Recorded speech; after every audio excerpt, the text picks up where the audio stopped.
Hi guys, I'm Nick here for DarkAvengerINCPlus. How's everybody doing on their end? Hope everybody's well. I'm here to give my, once again, another DarkAvengerINCPlus exclusive review for a title that is exclusive to this channel, and that's DC Comics Katana, number 2, as you can see right here. Yes, I like Katana.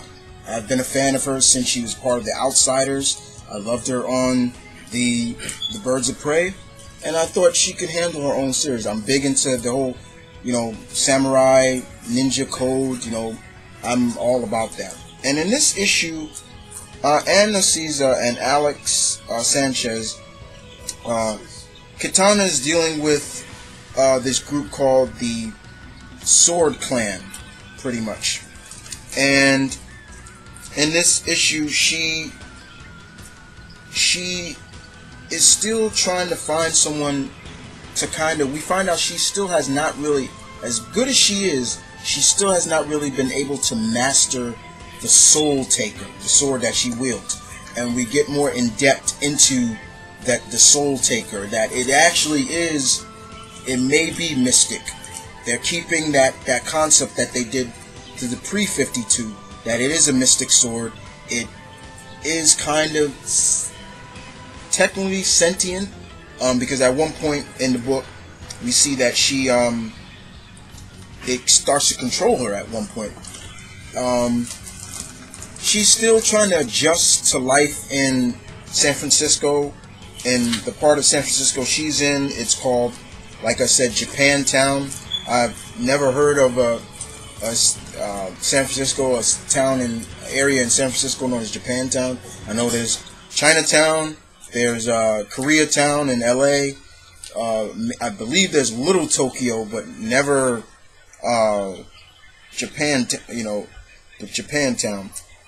But she's still basically trying to master the Soul Taker, and I was impressed by that. I'm thinking, okay, I like the fact that when you look at some of these characters, they look like they're masters. They look like they have mastered the art of whatever style, but they realize they haven't, and they need help to really kind of progress and also find themselves a teacher. Like, for example, what Katana reminds me of, she reminds me of a female version of one of my favorite Street Fighter characters, Ryu. Ryu seems to be a master. He's mastered everything, but he has gone on to say all the time that he hasn't mastered everything. He's still learning, and that's what we see in this book. And Katana is getting a lot of lessons from a lot of individuals that she seems to be looking at, like, in a sense, like, she's kind of prejudiced in a sense. And you're like, wow, that's interesting. Like, for example, she gets a life lesson from this this homeless guy who is more than meets the eye.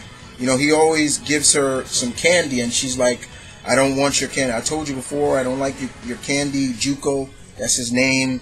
And he's like, I don't, especially I don't like take candy from bums.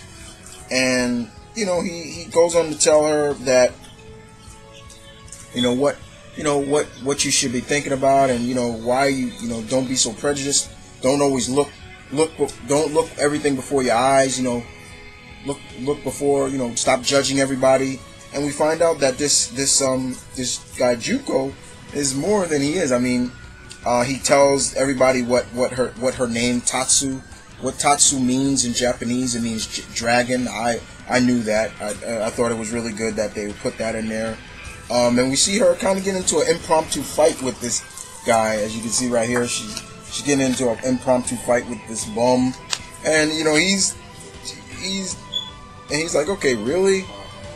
And here she is going for a headlock on him, and then all he does is he easily gets out of it, smacks her right on her face, and uses pressure points on her.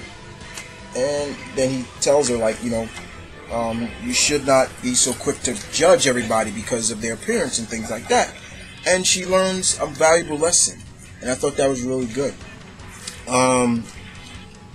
And to me, this series is still going pretty dang well, in my opinion, after the first two issues. But she's still also dealing with trying to stop an assassination attempt.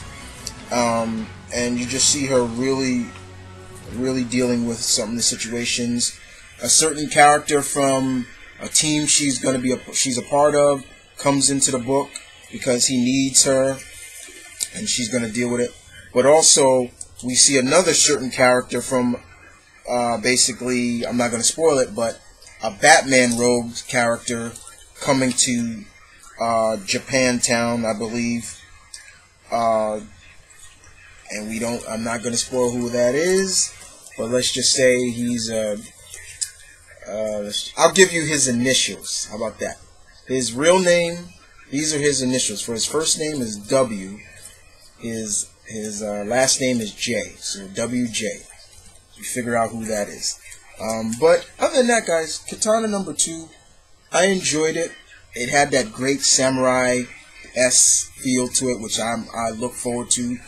And I love the lessons that Katana is learning in terms of mastering the Soul Taker, as well as just in life in general. And that was something I also enjoyed about it. So I got to give Ann Nacisa a lot of credit on it. As for, Alex Sanchez's artwork, it's fine. I wish there was I hope someone else comes on too, to like, basically help him out. But other than that, it's really good. I love Katana. I always have, always will. And, yeah, it was good. Very good. So, other than that, guys, hope you guys enjoyed this review for DarkAvengerINCPlus. As always, you can follow me on Twitter, Tumblr, Facebook. Follow me on my main channel, my comic review channel. Follow DarkAvengerINCPlus.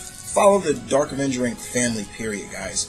Everybody is trying to do their best to contribute, and I think we're all doing our best. And other than that, this is Mom Brain Kid saying peace and love. Stay tuned, keep real, guys, as always. I'll catch you on the flip-flop. As always, ta-ta for now.